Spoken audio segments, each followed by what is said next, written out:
Following the discussion which we had just now about the three paradigms that have in a very significant way contributed to evolvement of public administration as an area of study, as a distinct area of study, as an autonomous field of inquiry, all these paradigms have significantly contributed to this very cause of developing public administration and providing its epistemological foundation. The academic content, the academic status.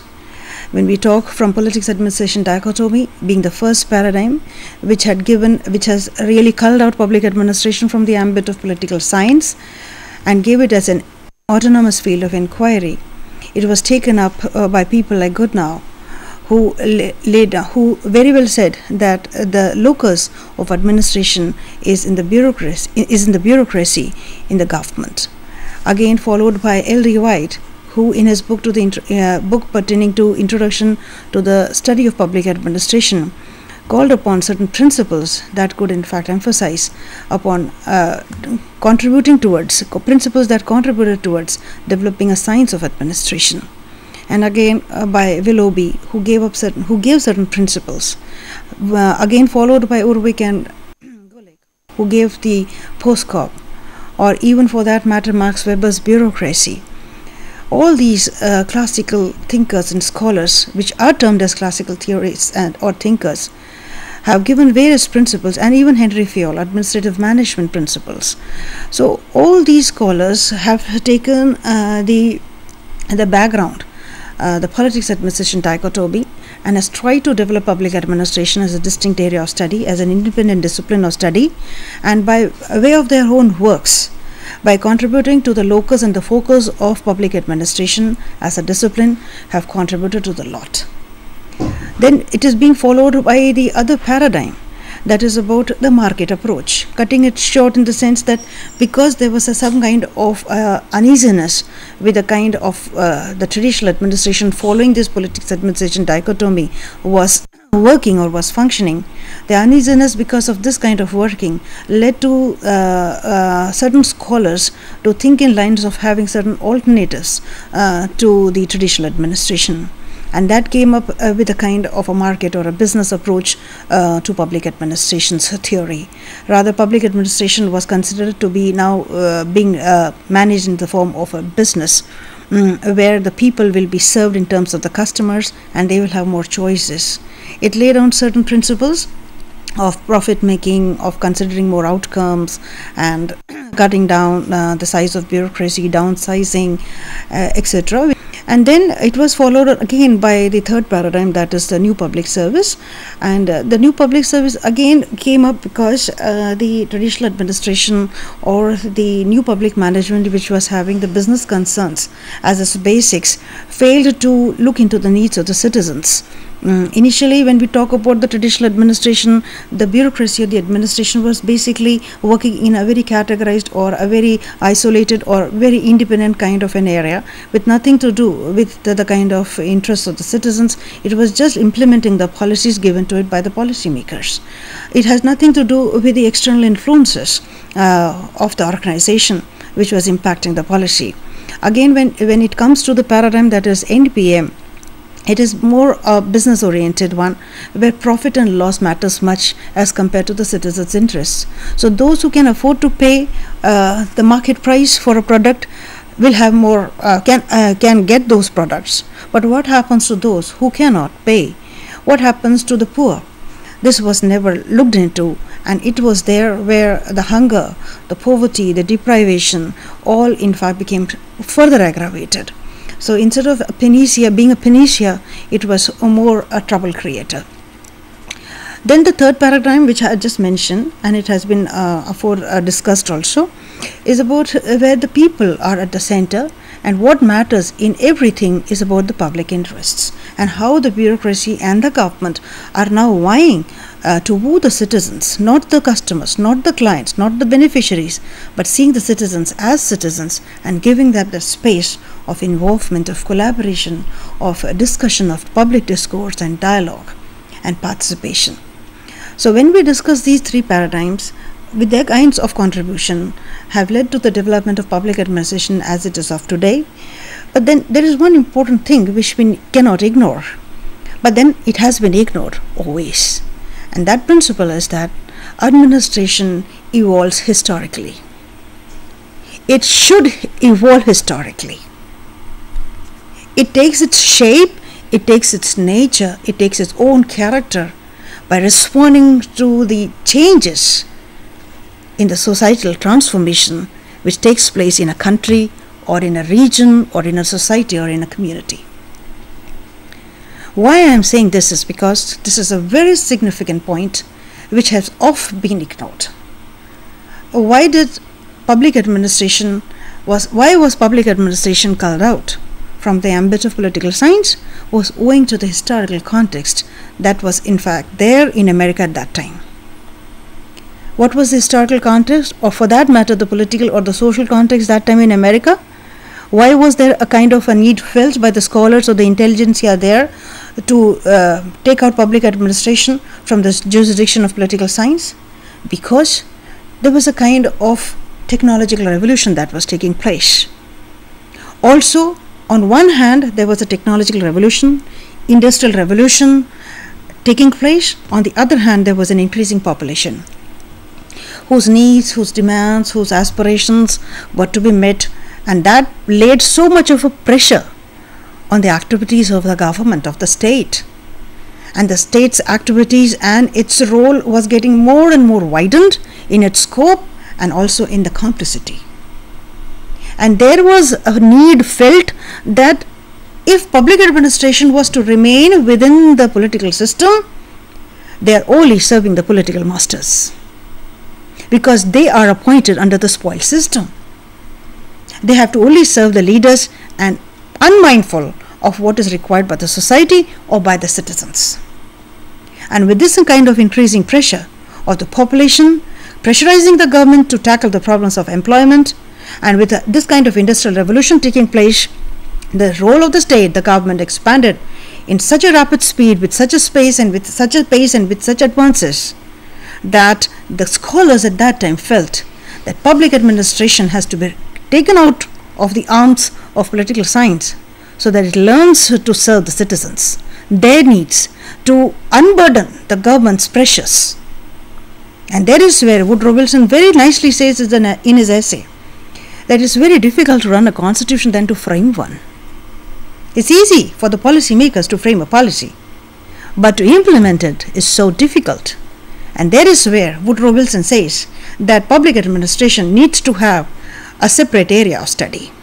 It is a distinct area, and if you study it separately, it will be definitely serving the citizens rather than the politicians.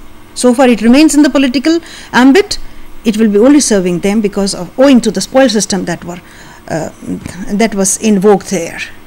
So what was the context where political administration dichotomy came in, or why the scholars wanted this dichotomy? Owing to the kind of context, the situation that was prevailing in America at that time.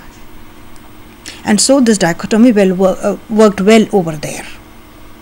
And what Woodrow Wilson came up, it was followed by Frank Gottnow, by L.D. White. They all came up with different principles, laying down the focus of public administration or emphasizing on the locus of public administration, and therein they contributed to the principles, contributing greatly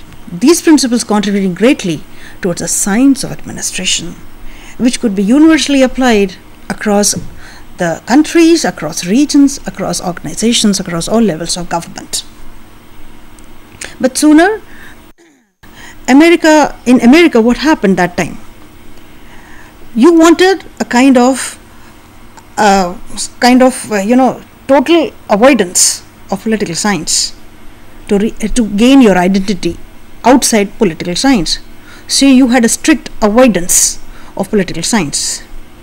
But instead of developing your own identity or developing your own substance or your inner logic, what you did as public administration was that these scholars forget or compromise their dignity, and in order to get its own identity, instead of working for its own or identifying areas of research, they started following and getting the principles and practices from the area of management.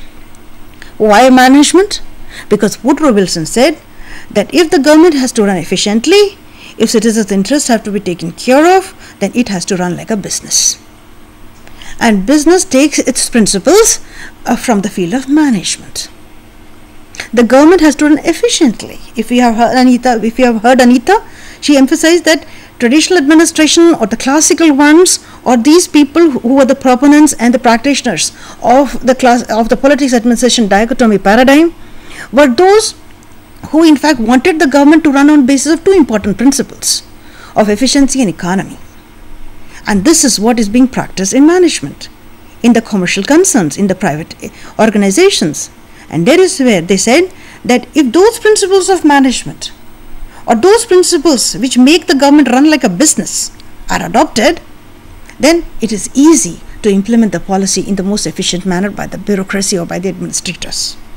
And there is where, avoiding political science, the inclination or they were striving towards management, so as to make the state, the nation, the bureaucracy, the administration, the government work on business lines of efficiency and economy, unmindful of how it was compromising the dignity, the identity, the academic content, and the status of the discipline. And in America, it was basically, they were following the kind of ardent advocacy of having an autonomous and a practical discipline. And there is where they fail to understand that it will not be answering your boundary problem.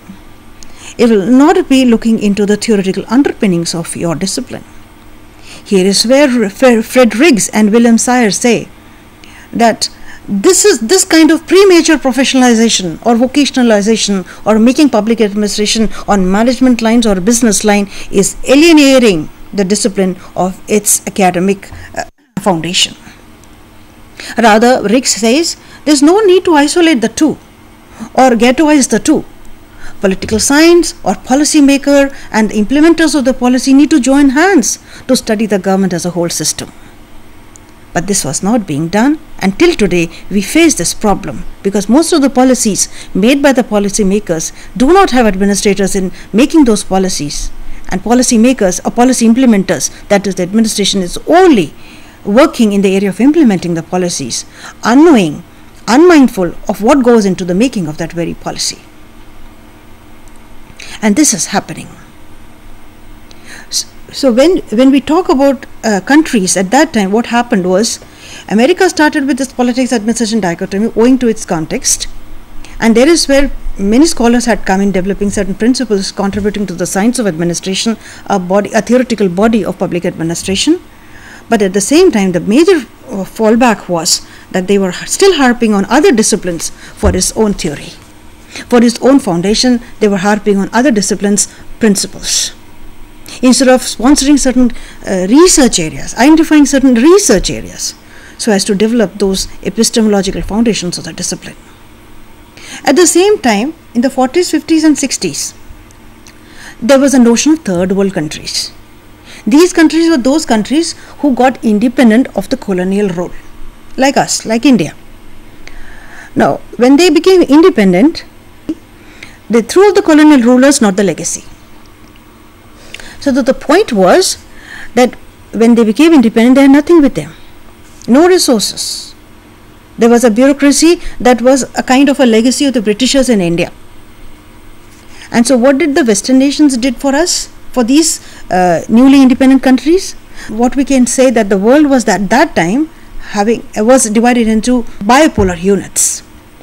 We had communism on one hand, and we had the capitalism ideology on the other hand. So these two ideologies, across which the entire world was divided, vied with each other to woo these third world countries to follow their own kinds of ideology. It was subtly they wanted to fulfill that economic imperialism. And seeing these third world countries just in that fledgling state, with nothing in their hands, starting from the scratch for their kind of development, for beating out that corruption, that poverty, that disease, that undernourishment, malnutrition, and so many other plethora of problems that they were having, they in fact wooed these countries with a kind of funding, with their own ideas, with their own values, with their own technologies, with their own opinions and influences, and said, these countries said to the third world countries, these capitalist countries and these communist countries said to the third world countries that we will give you money, we will give you our ideas, we will give you our technology. And so once upon a time we were also underdeveloped, then we became developing, then we finally achieved the status of a developed country. So likewise you will also follow the same chart. And all these countries, majority of these countries, took these very ideas and opinions and values and technology and funding of the West straight jacket. If you remember the first point, I said administration evolves historically. It should evolve historically. But the question now is whether in these third world countries administration evolved historically, looking into the social or the economic or the cultural context or the political context when they became independent. So once they copied, they replicated what was going on in the Western countries or in these communist countries to their own very society, to their own very political system, the failure was bound to be there. There was no second question about it. Why did we fail to assimilate our own traditional or indigenous bureaucratic alternatives to those Western paradigms, Western notions, Western ideas and technology? We failed to bring in those traditional development alternatives of ours with them. Maybe our traditional or indigenous bureaucracy, which was already existing here, was more apt to solve our problems of corruption or of poverty or of illiteracy or ill health, which the Western ideas and opinions and funding could not. And later the studies was that even the Western intelligentsia felt that it was not at all it did not solve the problems at all of these third world countries, rather aggravated those problems. Rather, it came to the state that these countries were not able to even meet the basic needs of their own people. So this kind of an approach was followed by these third world countries, who straitjacket replicated all the things that these Western nations and these communist nations were in fact doing, specifically so of the Western nations. And there is where the same thing followed here. We worked in that same dichotomous form. Public administration, as in American context, only to look into the policy implementation. Nothing to do with the public policy making. And also after the implementation, there are other phases and stages of public policy process, that is about the monitoring, the evaluation, the feedback and the review. Public administrators, as copied from these Western nations, remained to be the same way as they were in these Western nations, cocooned in the very stage of implementation. When we became independent, we are talking about our country, when we became independent, we carried on the same British legacy of keeping administrators to perform that instrumental role. And what was that instrumental role? To be an instrument of implementing the policies. Because at that time, the policy implementation was directly related to the social development and progress. If the policy implementation is right, is efficient, is cost effective, society will progress, society will develop. If the policy implementation fails, society will not develop to the way we want it. So the entire focus was on bureaucracy as an instrument in implementing the policies in the cost effective, in the economical way, in the most efficient fashion. And so what happened was, so much of money came in from Ford Foundation that time. Even the Ministry of Personal and Administrative Reforms invited Paul H. Epelebi. Why he was invited? To lay down the chart or the roadmap for administrative reforms. Everything was focused on reforming that administration, of imparting those skills and techniques to administration, of giving them training time and again, refresher courses time and again. Administrative Staff College came in, IIPA came in, Indian Institute of Public Administration came in owing to the recommendation of Paul H. Epelebi. The National Institute of Public Administration came in, and a plethora of institutes for training came in. Why? To disseminate those skills and techniques to public administrators, because they had this responsibility in a major way to implement the policies in the most efficient manner, because that is closely and very directly related to the development and progress of the society. And all these kinds of training in skills, in techniques and all, however, not only professionalized administration, but at the same time it made it very inward looking. The focus was entirely in the organization, within the organization. How to improve the administration which is there in the organization. What happens to the external influences that is reflected in everyday's behavior of that administrator was not at all considered. If any time there was a need, where there was a kind of a need felt, that there was a kind of a friction, what the organization used to do, or what the government department used to do, it used to tamper with the structural attributes of the organization. Like they will try to increase that dosage of division of labor, they will bring in more division of labor, or they will increase that specialization, or they will try to tighten the control, or try to have improved lines of communication and authority. So you try to tamper with all the kinds of structural attributes given by Weber, and that is just organizational tampering. Why? So that any kind of a friction can be removed, so that it helps the bureaucracy to implement the policies. Any kind of a policy failure was attributed to the failure in implementation, and every effort was then made to train him, to upskill him, to give him all those tools, techniques, refresher courses, etc., so that there is no failure in terms of policy implementation. Because if policy